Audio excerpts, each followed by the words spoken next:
नमस्कार दोस्तों, क्या आपको आपके कुल देवी और कुल देवता का पता है? अगर हाँ तो ये बहुत अच्छी बात है, क्योंकि कुल देव हमारे कुल के रक्षक होते हैं, हमारी सदैव रक्षा करते हैं। लेकिन बहुत से लोग ऐसे भी हैं जिन्हें अपने कुल देव का पता नहीं होता। आज के वीडियो में हम आपके कुल देव कौन है पता करने का आसान उपाय बताएंगे, जिससे आपके कुलदेव खुद आपको बताएंगे और दर्शन देंगे। चलिए शुरू करते हैं। अपनी कुल देवी या कुल देवता का पता लगाने के लिए आप अपने परिवार के बड़े बुजुर्गों से बात कर सकते हैं या किसी जानकार ज्योतिष से संपर्क कर सकते हैं। आप अपने गोत्र के माध्यम से भी पता लगा सकते हैं या अपनी कुंडली दिखाकर भी कुल देवी या देवता का पता लगा सकते हैं।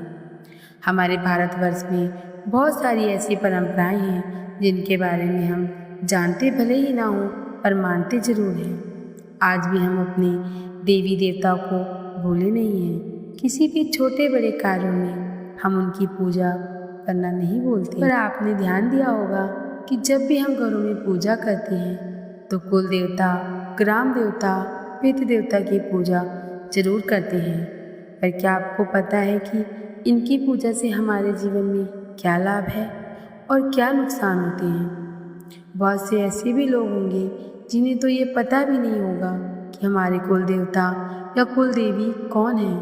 कुल देवता की पहचान कैसे करें, कुल देवता की पूजा कैसे करें? वेदों के समय से ही कुल देवता और कुल देवी की पूजा की परंपरा चली आ रही है। ऐसा माना जाता है कि हर एक वंश और कुल के अपने कुल देवता या कुल देवी होती हैं। हमारे पूर्वजों में किसी एक पूर्वज ने जिस किसी देवी या देवता को प्रसन्न कर लिया होगा और उनसे अपने वंश की तरक्की और रक्षा का वरदान प्राप्त किया होगा, वही देवी या देवता हमारे कुल देवी या कुल देवता बन जाते हैं। कई बार ऐसा भी होता है कि जब हमारे किसी पूर्वज को किसी संकट का सामना करना पड़ा था तो उस वक्त उन्होंने जिस देवी या देवता की आराधना की हो और उनका संकट खत्म हो गया हो। अगर आपको ये याद नहीं है कि आपके कुल देवता या आपकी कुल देवी कौन है तो आप ये उपाय आजमा सकते हैं। सनातन धर्म की परंपराओं के अनुसार 11 मंगलवार का एक विशेष व्रत है जिसे करने से स्वयं आपके कुल देवता या कुल देवी आपको दर्शन दे सकते हैं और इसके बाद आप उनसे कोई भी वरदान प्राप्त कर सकते हैं। इसके लिए आपको 11 मंगलवार के इस व्रत की शुरुआत किसी भी शुक्ल पक्ष के मंगलवार से करनी चाहिए। सुबह पूजन अर्चना के समय एक सुपारी लेकर उसने स्नान करवाकर चौकी पर स्थापित करें। फिर प्रार्थना करें, हे हमारे कुल गोत्र के कुल देवता, आप कौन हो, कहाँ हो, उसका मुझे ज्ञान नहीं, मैं आपको जानना चाहता हूँ। इसी हेतु मैं ये आपकी स्थापना सुपारी में कर रहा हूँ। ऐसा 3 बार कहें। इसके बाद सुपारी का पूजन करें और उसे अपने मंदिर में रख दीजिए।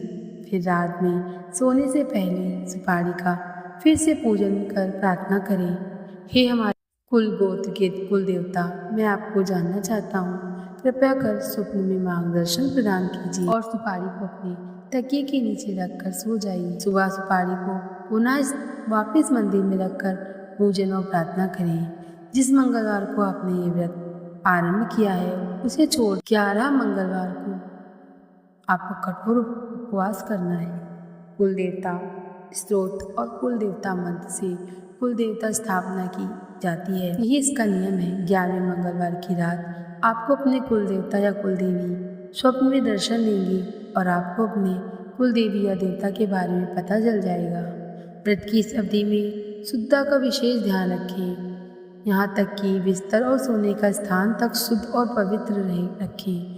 ब्रह्मचार्य का पालन करें और मांस मदिरा से पूर्ण परहेज करें। इस प्रयोग की अवधि के अंदर आपको स्वप्न में आपके कुल देवता या देवी की जानकारी मिल जाएगी। अगर स्वयं स्वप्न समझ में ना आए तो किसी ड्रीम रीडर से अपने सपने का विश्लेषण करवाकर भी अपने कुल देवता या कुल देवी के बारे में जान सकते हैं। इस प्रकार वर्षों से भूली हुई कुल देवता की समस्या हल हो जाएगी और पूजा करने से आपके परिवार की बहुत सारी समस्याएं भी समाप्त हो जाएंगी। अगर आप ये नहीं कर सकते हैं तो हम आपको कुल और गोत्र के देवी देवता बता रहे हैं, आप उन्हें भी पूछ सकते हैं। ब्राह्मण गोत्र और कुल देवियाँ इस प्रकार हैं। गौतम गोत्र माता शीतला, मधुबनी मिश्र और सरयू पाणी ब्राह्मण की कुलदेव। श्रावण गोत्र माँ कोलहट भवानी। शांडिल्य गोत्र माना जाता है कि अब ब्राह्मणों का सबसे अच्छा गोत्र है। क्षत्रिय गोत्र और कुलदेवियाँ।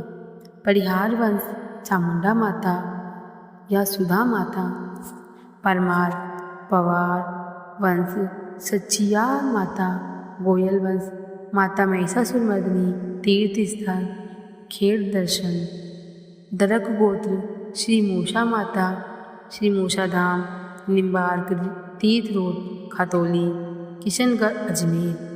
अन्य गोत्र और कुलदेवियाँ। चित्रपुर शाश्वत कुलदेवता गोवा में स्थित हैं, शिवाय श्री लक्ष्मी नारायण के जो हटंगड़ीकर और कुछ अन्य परिवार के कुल देवता हैं। मैड क्षत्रिय स्वर्णकार समाज, इस समाज की अपनी कुल देवियाँ। कुछ मुख्य गोत्र और उनकी कुल देवियाँ इस प्रकार हैं। बाहेती रामगढ़ की शाण माता, वो हनुमानगढ़ की भद्रकाली माता। बागड़ बांगड़ ओडिशा की सचियात माता। बिहानी ओडिशा की सचियात माता। विधाता डिडवाना की पीड़ा माता। बजाज अशोक की घायल माता। बिरला ओशिया की सचिदा माता। बंग खांडल माता मुंडवा। भंडारी की नाग रेचिक्या माता नगाड़ा। भट्टर की बसल माता भदरिया। बोतड़ा की खिव माता भीनमाल। भरारी की भराड़ी गोत्र की कुलदेवी। भारद्वाज की बिंदुचड़ी माँ। पटण गुजरात की। रावल शिवाराही माता मांडवा सिरोही।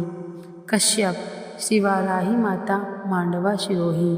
गोयल माता महिषासुरमर्दिनी खेड़ तीर्थ स्थल। पंडित नटवर माता चामुंडा माता अग्रवाल श्री महामाया देवी। ओसवाल समाज की गोत्रानुसार कुलदेवियाँ। अन्य महत्वपूर्ण जानकारी। गोत्र कुलदेवी का संबंध आपके परिवार के प्राचीन ऋषि मुनियों और देवी देवताओं से होता है, जो आपके परिवार की पहचान और परंपरा का हिस्सा है। अपनी कुलदेवी की पूजा और आराधना करना आपके परिवार के लिए शुभ माना जाता है। विभिन्न समाज में गोत्र और कुलदेवी की सूची अलग अलग हो सकती है, इसीलिए अपने समाज के अनुसार सूची प्राप्त करना आवश्यक है। गोत्र और कुल की देवी की लिस्ट बहुत बड़ी है। अगर आपको कुछ नहीं पता तो आप दुर्गा देवी को अपनी कुल देवी मान सकते हैं। कायस्थ गोत्र कुल देवी में भटनागर सत्य जयंती माता, सक्सेना, हंस शाकंभरी माता, श्रीवास्तव, हर्षलक्ष्मी माता। नवरात्रि का उपवास आशोज और चैत के महीने में कायस्थ कुल के स्त्री एवं पुरुष सम्मिलित रूप से करते हैं। वे अपनी अपनी कुल देवियों की पूजा अर्चना में दोनों प्रकार के भोज अर्पित कर सकते हैं। तो यह थी हमारी छोटी सी जानकारी। अगर आपको अच्छी लगी हो तो वीडियो को लाइक शेयर जरूर करें। धन्यवाद।